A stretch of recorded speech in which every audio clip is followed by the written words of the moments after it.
사순절 다섯 번째 주일에 주시는 하나님의 말씀은 마가복음 15장 33절에서 41절까지의 말씀입니다.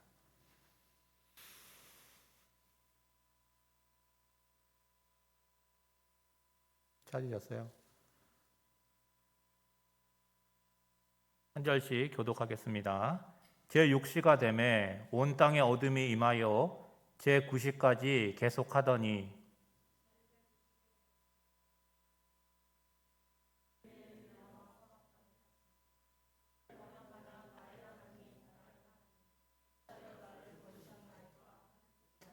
곁에 섰던 자 중 어떤 이들이 듣고 이르되 보라 엘리야를 부른다 하고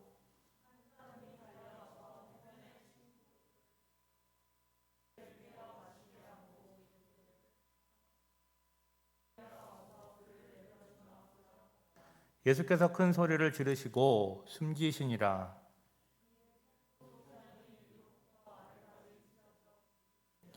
예수를 향하여 섰던 백부장이 그렇게 숨지심을 보고 이르되 이 사람은 진실로 하나님의 아들이었도다 하더라.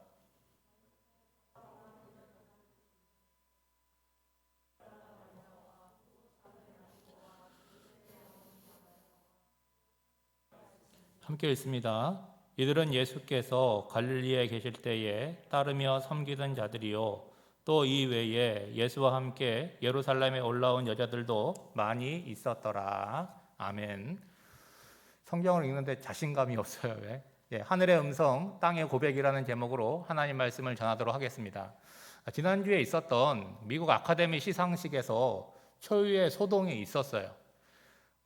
아카데미 그 시상식 사회자 크리스 락이라고 하는 굉장히 유명한 코미디언입니다. 그 코미디언이 사회를 보면서 그날 나무주연상을 받았던 밀 스미스의 아내, 그 아내도 배우거든요. 그 배우의 용모에 대해서 농담을 던진 거예요. 그 밀 스미스의 부인은 원인을 알 수 없는 탈모 때문에 이 머리를 삭발을 하고 있었거든요. 근데 뭐라고 얘기를 했냐면 에어리언 같은 그런 영화, 여자 전사들이 머리를 밀고 나온 그런 흥행한 영화에 후속편의 주인공으로 나오면 좋겠다 농담을 던진 거죠. 근데 거기 모였던 배우들이 막 웃습니다. 재미있다는 거죠. 그런데 웃지 못하는 두 사람이 있었어요. 누구였을까요? 탈모가 있는 당사자와 그의 남편 윌 스미스였다는 거죠. 여러분, 그 순간 윌 스미스가 무대로 올라가서 그 사회를 보고 있는 코미디언의 뺨을 후려쳤어요. 그리고 밑으로 내려와서 자기 자리에 앉아가지고 큰 소리로 뭐라고 얘기를 했냐면 내 아내의 이름을 함부로 부르지 말아라. 근데 거기에 모여있는 시상식에 참여한 배우들은요, 그게 각본에 있는 그런 쇼라고 생각을 한 거예요. 그리고 더 많이 웃었습니다. 그런데 알고 보니까 실제 상황이었던 거죠. 이 사건에 대한 반응이 분분합니다. 특별히 윌 스미스는 자기가 수상 소감을 얘기하면서 약간 울먹이면서 폭력을 쓴 것에 대해서는 내가 잘못했다. 거듭 사과를 했습니다.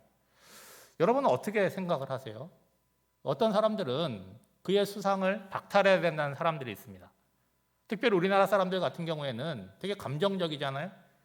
나 같아도 윌 스미스 같이 했을 것이다. 그를 옹호하기도 합니다. 나에 대해서 어떤 모욕적인 얘기를 하고 농담거리로 삼았다라고 한다면 그냥 뭐 웃고 넘길 수도 있겠죠. 근데 내가 지켜줘야 되는 가족을 건드렸잖아요.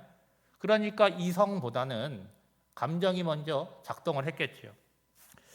우리가 사순절을 보내고 있고 오늘은 사순절 다섯 번째 주일인데 가장 적합한 본문이에요. 예수님께서 십자가에 돌아가시는 장면을 기록하고 있습니다.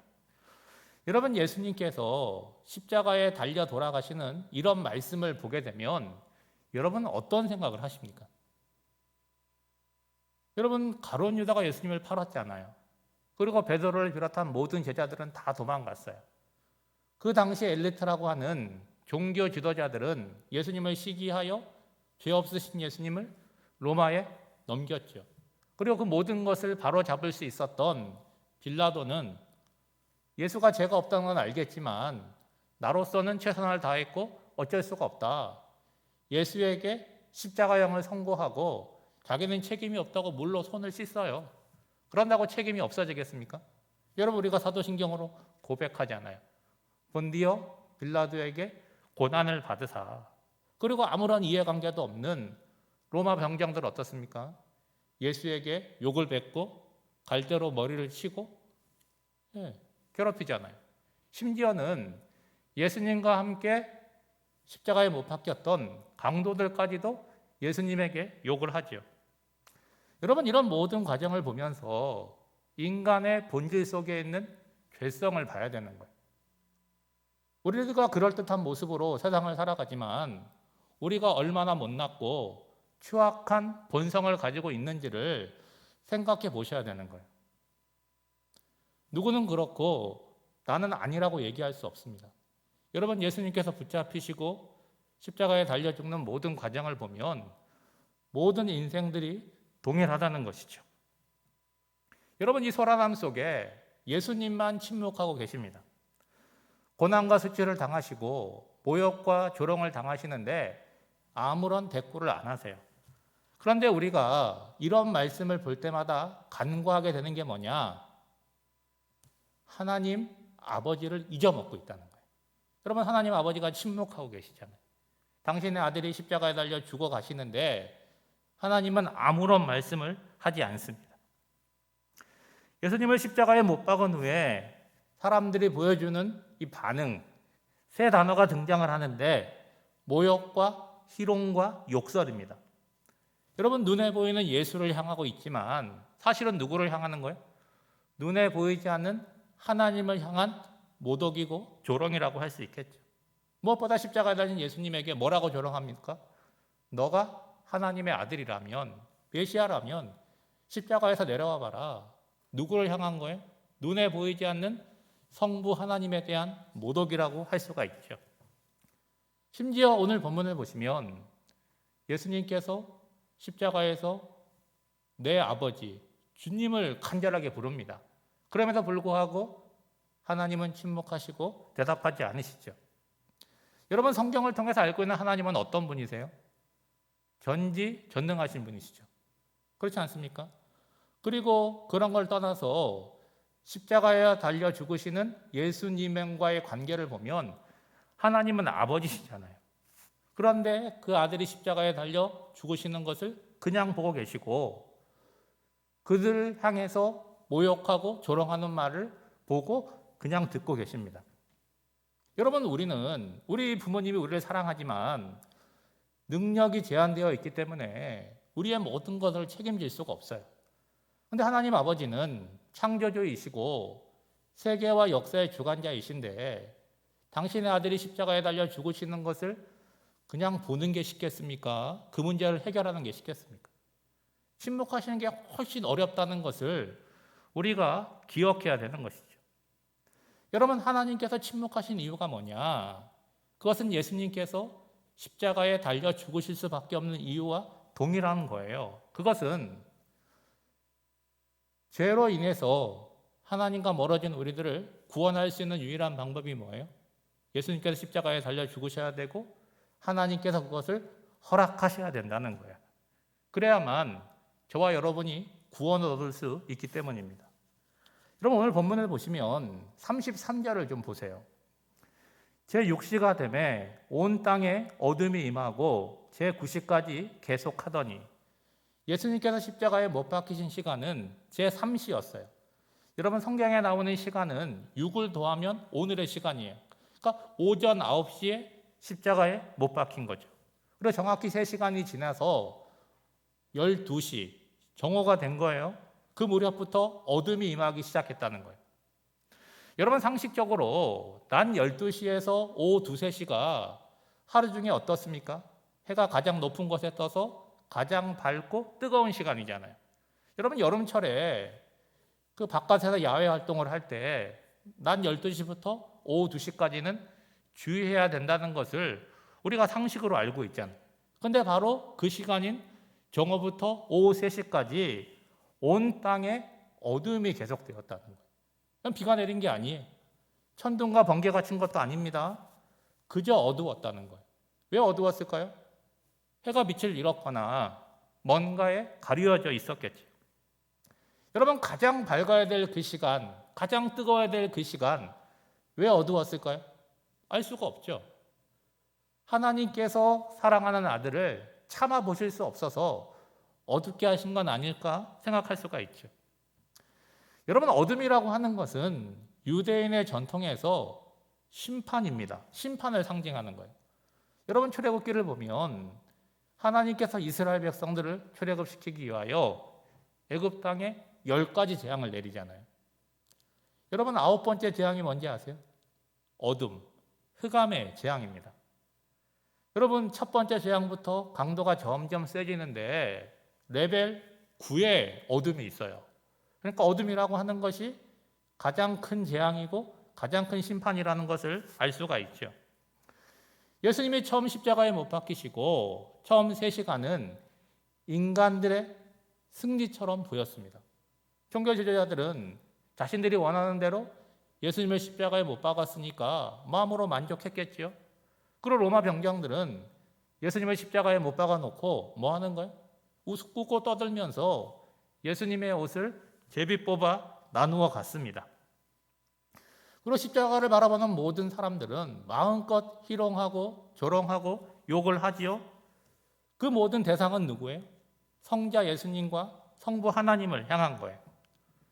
여러분, 3시간이 지나고 이제 어둠이 임하기 시작합니다. 어둠이 임한 시간이 3시간이 지속되었대요. 여러분, 그 어둠이 임하는 시간에도 이들이 웃고 떠들고 계속해서 예수님을 조롱할 수 있었을까요? 아닐 것입니다.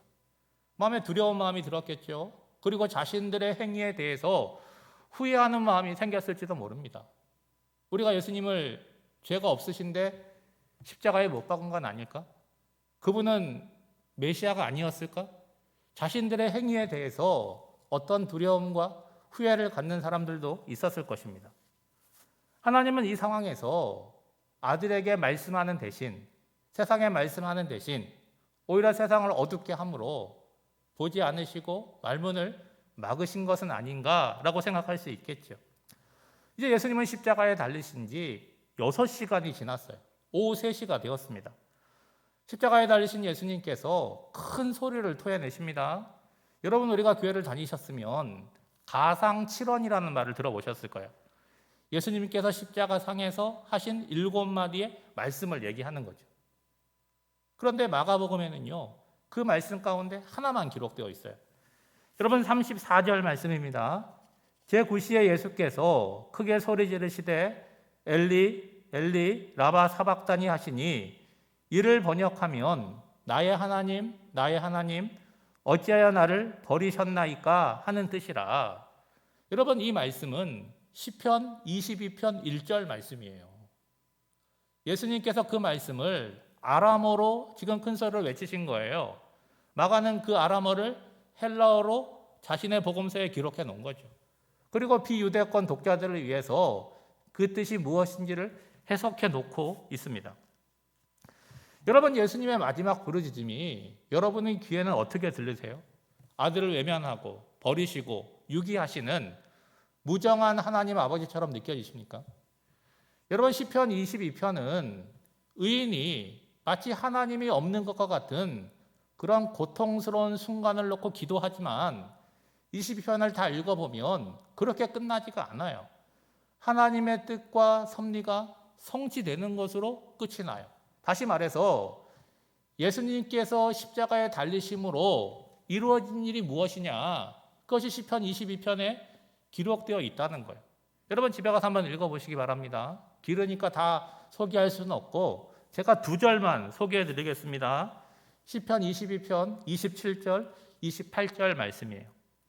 땅의 모든 끝이 여호와를 기억하고 돌아오며 모든 나라의 모든 족속이 주의 앞에 예배하리니 나라는 여호와의 것이요 여호와는 모든 나라의 주제심이로다. 그러나 사람들의 반응은 어때요? 예수님께서 고통 가운데 몸부림치며 하나님께 부르짖는다라고 생각을 한 거예요. 그래서 어떤 사람이 그 해면, 스펀지 같은 거예요, 거기다가 신포도주를 적셔서 갈대에 묶어서 예수님에게 전해주죠. 그리고 뭐라고 말합니까? 가만둬라, 엘리야가 와서 그를 내려주나 보자 라고 얘기합니다. 왜 그랬을까요? 여러분 엘리 엘리라고 하는 말을 십자가 밑에 있는 사람들은 어떻게 들은 거예요? 엘리야를 부른다고 들은 거잖아요. 그러니까 선지자 중에 선지자인 엘리야를 부른다고 생각한 거예요. 그러니까 엘리야가 와서 십자가에 달린 예수를 도와주나 한번 보자라는 얘기를 하는 거죠. 근데 여러분 어떤 의미로 얘기하는 거예요? 조롱의 의미로 얘기하는 거죠. 그러니까 너가 메시아라면 십자가에서 내려와 봐라. 조롱의 말이잖아요. 마찬가지로 너가 그렇게 엘리야를 부르는데 엘리야가 와서 너를 구해주나 보자. 그 얘기를 하는 거죠. 이제 십자가에 달리신 예수님은 운명하세요. 여러분 37절 말씀입니다. 예수께서 큰 소리를 지르시고 숨지시니라. 큰 소리를 지르시고.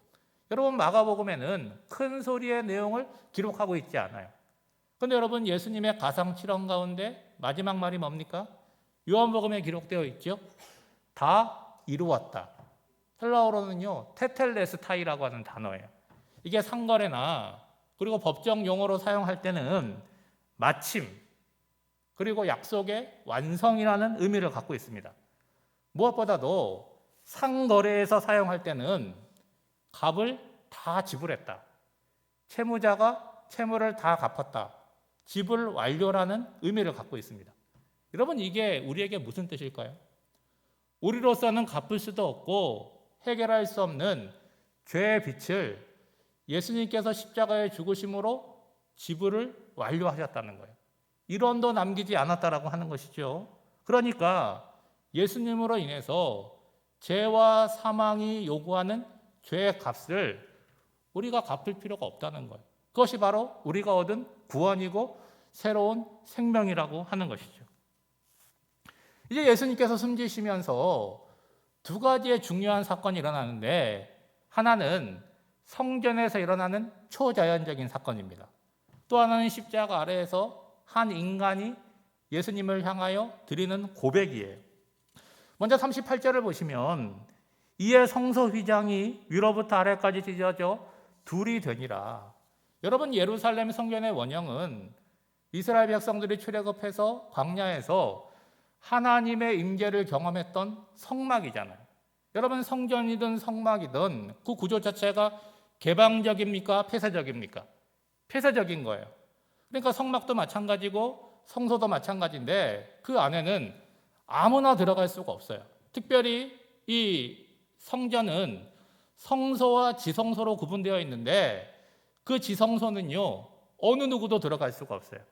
1년에 단 한 번 대제사장만 대속죄일에 들어갈 수가 있는 거예요. 근데 그냥 들어가는 게 아닙니다. 온갖 복잡한 절차와 과정들이 있어요. 간단하게 소개해드리면 대제사장이 모욕을 제게해야 돼요. 그리고 속옷부터 시작해서 대제사장이 입어야 될 모든 복장을 다 갖춰야 됩니다.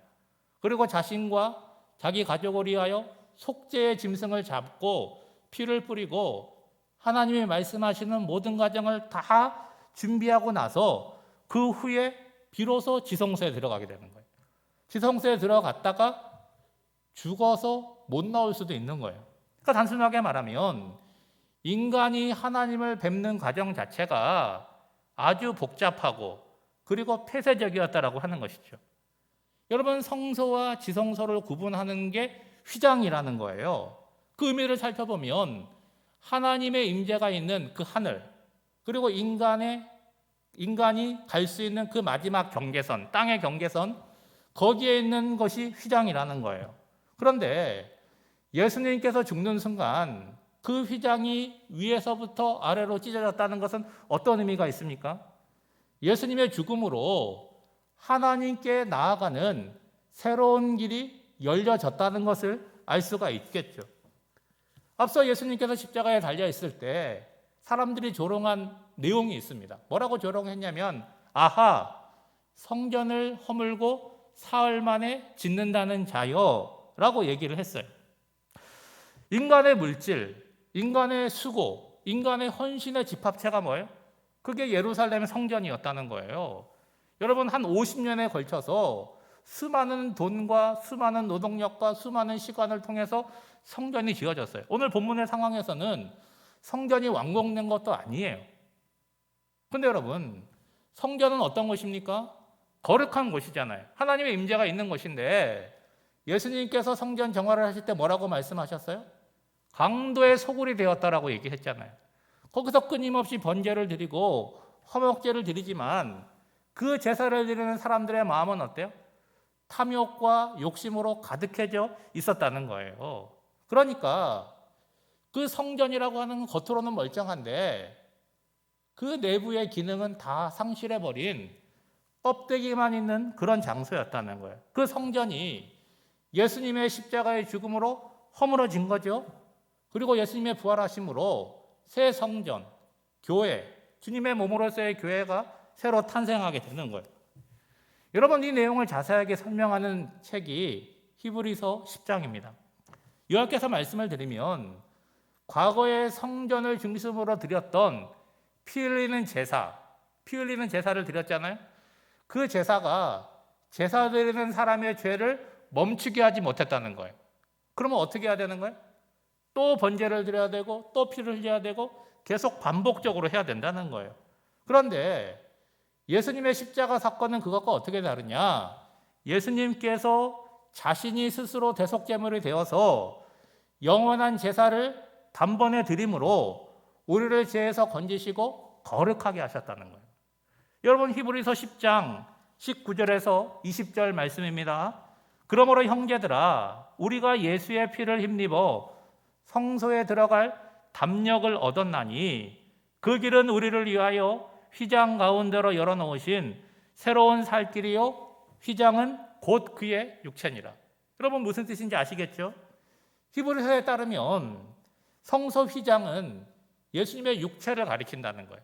그러니까 십자가에서 예수님의 육체가 찢겨질 때 하나님과 우리 사이를 가로막고 있는 성소 휘장이 아래서부터 위로 찢어진 것이 아니라 위에서부터 아래로 찢어졌다는 것은 하나님께서 친히 그 휘장을 찢으셨다는 거예요. 그것은 이제 제사장을 통해서 피 흘리는 제사를 다시 드릴 필요가 없이 자유롭게 하나님 앞에 나아갈 수 있는 그런 자격과 권세가 우리에게 주어졌다는 거예요. 그런데 여러분, 이 말씀을 들을 때 와 하고 우리가 감격하지 않아요. 왜 그런지 아세요? 우리는 그런 제사를 지내는 그런 시대를 살다가 오늘부터 하나님 앞에 나온 게 아니잖아요. 우리는 처음부터 예배당에 나왔고 성경을 읽고 하나님을 서슴없이 아버지라고 부르고 우리가 필요한 것을 간구하고 그렇게 살아왔잖아요. 그러니까 우리는 대단하다는 것을 체감하지 못해요. 근데 여러분, 우리가 여러분이 교회 왔는데 성전 안으로 들어오지도 못해. 저만, 우리 전도사님하고만 교회 안에 있고 여러분은 밖에서 가만히 고개 숙이고 있고 제사 끝났습니다, 돌아가세요. 그렇게 하던 시대를 보내고 이제 다음 주부터는 교회 들어와도 됩니다. 이러면 좀 느낌이 다르겠죠. 여러분, 단독자로 내가 하나님 앞에 서서 하나님을 아버지라고 부르고 예배하고 요구할 수 있는 이 놀라운 은혜가 그냥 주어진 것이 아니라 예수님의 십자가 죽음으로 주어지게 된 것이죠. 사도 바울은 이 은혜를 에베소서에서 이렇게 설명을 합니다. 에베소서 2장 1절이에요. 그는 허물과 죄로 죽었던 너희를 살리셨도다. 예수님의 십자가 죽음으로 인해서 우리가 얻은 게 뭐예요? 우리가 살아났다는 거예요. 여러분, 이게 무슨 뜻이냐? 우리는요, 병드는 거 두려워하잖아요. 뭐 청년들이니까 뭐 아직 죽음을 생각하지는 않겠지만 죽는 거 두려워요. 그런데 뭐는 안 두려워하냐? 영적으로 병들었는지 영적으로 죽었는지 이거는 별로 신경을 쓰지 않고 있어요. 여러분, 죄라고 하는 게 뭡니까? 예? 세상에서는 도덕적이고 윤리적인 게 죄지만 신앙 안에서 죄는요, 하나님과의 멀어짐, 하나님과의 단절이에요. 그게 죄고 그게 죽음이라는 거예요. 여러분, 지금 십자가 아래 예수님은 죽으셨어요. 그 밑에 많은 사람들 다 살아있잖아요, 육체적으로. 그런데 그들은 영적으로 죽은 자들이라는 거예요. 왜요? 예수님을 십자가에 못 박아 죽였고 그 아래서 모욕하고 조롱했기 때문이죠. 여러분, 예수님께서 십자가를 통해서 행하신 일이 뭡니까? 하나님과 우리의 관계가 단절되고 끊어졌고 멀어졌는데 그것을 다시 연결해 주셨다는 것이죠. 여러분, 분명한 것은 우리가 기대한 바도 아니고 우리가 노력한 바가 아니라는 거예요. 하나님께서 아들 되신 예수님을 통해서 우리에게 은혜로 선물로 주셨음을 말씀하고 있는 거죠. 에베소서 2장 14절을 보면 이렇게 설명을 하는 거예요. 그는 우리의 화평이신지라 둘로 하나를 만드사 원수된 것 곧 중간에 막힌 담을 자기 육체로 허시고, 여기서 둘이 나오잖아요. 뭐가 둘입니까? 유대인과 이방인이 둘이잖아요. 여러분, 구원은 누구에게만 임하는 거예요? 하나님의 선민인 유대인에게만 임하는 거예요. 그런데 예수님의 십자가 죽음으로 유대인 없다, 그리고 이방인 없다, 그리고 새로운 사람이 만들어지는데 그 사람의 이름이 뭐예요? 그게 그리스도인이라는 거예요. 여러분, 유대인들은 억울할 수 있지만 이방인 된 우리는 어때요? 여러분, 은혜이고 선물이라고 하는 거죠. 여러분, 이거 역시도 우리는 별로 이렇게 감흥이 없어요. 뭐 우리 이미 예수를 믿었고 교회 다니니까 그렇지 않습니까? 그런데 여러분, 이방인 된 우리들에게 있어서 구원을 생각하지도 못하고 죽었다 깨어나도 그거를 얻을 수가 없는 상태였는데 예수님의 십자가 죽음으로 그게 우리에게 주어진 거죠. 여러분, 하나님께서 중간에 막힌 담을 허셨어요. 오늘 본문에 보면 성전 휘장이 위에서부터 아래까지 찢겨졌습니다. 여러분, 저절로 된 것이 아니잖아요. 예수님께서 십자가에 희생하심으로 이루어진 거예요. 그러면 이제 새 사람 된 그리스도인 된 우리들은 어떤 사람이 돼야겠어요? 화평의 사람이 돼야 되고 막힌 담을 헐어내는 사람이 돼야 된다는 거예요. 여러분, 사순절의 시간을 보내면서 예수님의 십자가 고난을 생각하면서 우리 자신이 어떤 존재인지를 생각해 보셔야 되죠. 여러분은 화평의 사람입니까? 누군가의 관계를 맺으면 그 관계를 화목하게 만들어내는 사람이에요? 여러분, 쉬운 일이 아니에요. 우리는 다 마음에 뭘 갖고 있어요? 미운 놈, 두고 보자, 원한을 품고 살아갈 때가 많이 있다는 거예요. 여러분, 쉬운 일이 아니고 저절로 되는 일이 아닙니다. 어떻게 하셔야 돼요? 예수님께서 우리에게 모범을 보여주신 것처럼 우리 스스로 자기를 낮추는 게 있어야 되고 자기 부인이 있어야 되고 나의 욕망, 나의 시기, 그 모든 것들을 십자가에 못 박는 그런 열심이 있어야 되는 거예요. 그리고 또 하나의 현상은 뭐냐? 십자가에 달린 예수님을 향한 이방인의 고백이 있다는 거예요. 여러분, 39절 말씀입니다. 예수를 향하여 섰던 백부장이 그렇게 숨지심을 보고 이르되 이 사람은 진실로 하나님의 아들이었도다 하더라. 여러분, 얼마나 놀라운 고백입니까? 이 사람은 어떤 사람이에요? 예수님을 십자가에 못 박는 모든 과정을 책임지는 책임자였어요. 여러분, 예수님이 사형 선고를 받았어요. 그러니까 이 사람이 인솔을 해가지고 골고다로 끌고 온 거예요. 그 과정 가운데 자기 부하들이 예수님에게 침을 뱉고 머리를 때리고 사람들이 모욕하고 조롱하는 것을 다 봤어요. 여러분, 그런 사실이 있다는 건 뭐예요? 이 백부장이 볼 때 예수님은 아무것도 아니라는 거예요. 그냥 죄인이고 반역자에 불과하다는 거예요. 그런데 예수님이 죽자 그가 예수님을 향하여 돌아서서 놀라운 고백을 하고 있잖아요. 뭐라고 고백을 합니까? 그는 실로 하나님의 아들이었도다 라고 고백을 하고 있어요. 여러분, 마가복음의 시작, 마가복음 1장 1절은 하나님의 아들 예수 그리스도의 복음의 시작이다. 예수님이 누구신지를 먼저 선포하고 얘기를 시작해요. 그리고 마가복음의 모든 내용은 예수님이 누구신가에 대한 그 질문에 대한 대답으로 예수님의 말씀이 있고 예수님이 행하신 이적이 있고 사람들의 반응이 있어요. 여러분, 먼저 마가복음 1장을 보면 예수님께서 세례를 받으시고 이렇게 물에서 나오실 때 하늘이 열리고 성령이 비둘기같이 내리고 성부 하나님께서 말씀을 하십니다. 마가복음 1장 11절 말씀인데 이렇게 기록하고 있어요. 하늘로부터 소리가 나기를 너는 내 사랑하는 아들이라 내가 너를 기뻐하노라. 성부 하나님께서 하늘을 열고, 이게 찢는다는 표현하고 똑같아요. 하늘을 찢고 예수가 당신의 아들임을 증언하십니다. 이제 예수님께서 십자가에 죽으셨어요. 그랬더니 하나님께서 성전 휘장을 위에서 아래로 찢으시잖아요. 그 순간 인간의 응답이 나오지 않습니까? 뭐라고 나와요? 이 사람은 진실로 하나님의 아들이었도다. 그러니까 백부장의 놀라운 고백은 하늘의 음성에 대한 땅의 고백이라는 거예요. 여러분, 로마 백부장 같은 경우에는 이 신의 아들, 하나님의 아들을 누구를 부르는 호칭이에요? 로마 황제를 부르는 호칭이에요. 그런데 로마 황제를 부르는 그 호칭을 로마 황제에게 반역하다가 십자가형을 당하는 예수에게 신의 아들이다, 하나님의 아들이다, 그렇게 부르고 있는 거잖아요. 그러니까 가이사가 아니라 십자가에 달려 죽으신 예수님이 진정한 신의 아들이고 하나님의 아들이라고 고백을 하는 거예요. 여러분, 마가복음에 읽어보면 예수가 누구신지에 대해서 분명하게 대답하는 사람이 하나도 없어요. 한 사람이 있다면 베드로 한 사람이에요. 베드로가 주는 그리스도이십니다라고 고백을 했어요. 유일한 고백입니다. 그런데 그가 지금 어디 있어요? 예수님 3번이나 모른다 그러고 지금 어딘가에 도망가 있습니다. 여러분, 하나님의 섭리가 참 오묘하다는 거예요. 여러분, 이 놀라운 땅의 고백을 하는 사람이 어떤 사람입니까? 제자가 아니에요. 예수님의 추종자도 아닙니다. 성경을 잘 알고 있는 종교 지도자도 아니에요. 더욱이 유대인도 아니에요. 이름도 기록되어 있지 않습니다. 조롱과 멸시의 마음으로 예수를 끌고 십자가 처형을 주도했던 이방인 백부장이었다는 거예요. 그런데 그런 사람의 고백을 통하여 마가복음은 결론을 내리고 있는 거죠. 여러분, 굉장히 의외의 사건이잖아요. 여러분, 예수님의 십자가를 대신 지고 갔던 사람도 제자가 아니에요. 저 멀리 리비아 구레네에서 성지순례 온 사람이 억지로 예수님의 십자가를 맸어요. 그리고 오늘 본문에 보시니까 백부장이 예수님이 누구신지를 선포하는 거죠.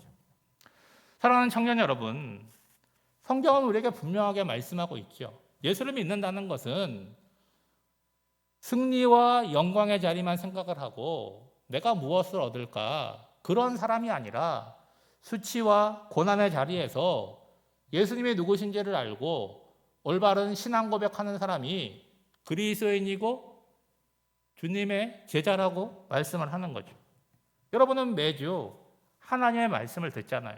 그것을 우리를 향한 하늘의 음성이라고 고백을 한다면 여러분, 한 주간의 삶을 어떻게 사셔야겠어요? 올바른 신앙 고백과 올바른 삶으로 땅의 고백을 드려야 된다는 거죠. 이번 한 주간 살아가실 때 십자가 달려 죽으신 예수님의 능력이 저와 여러분의 입술과 삶에 임하셔서 올바른 신앙 고백을 하고 그 신앙 고백에 합당한 땅의 삶을 살아내시기를 주님의 이름으로 축복합니다. 기도하겠습니다. 사랑하는 아들을 아낌없이 내어주신 하나님의 놀라운 사랑에 감격하여 감사를 드립니다.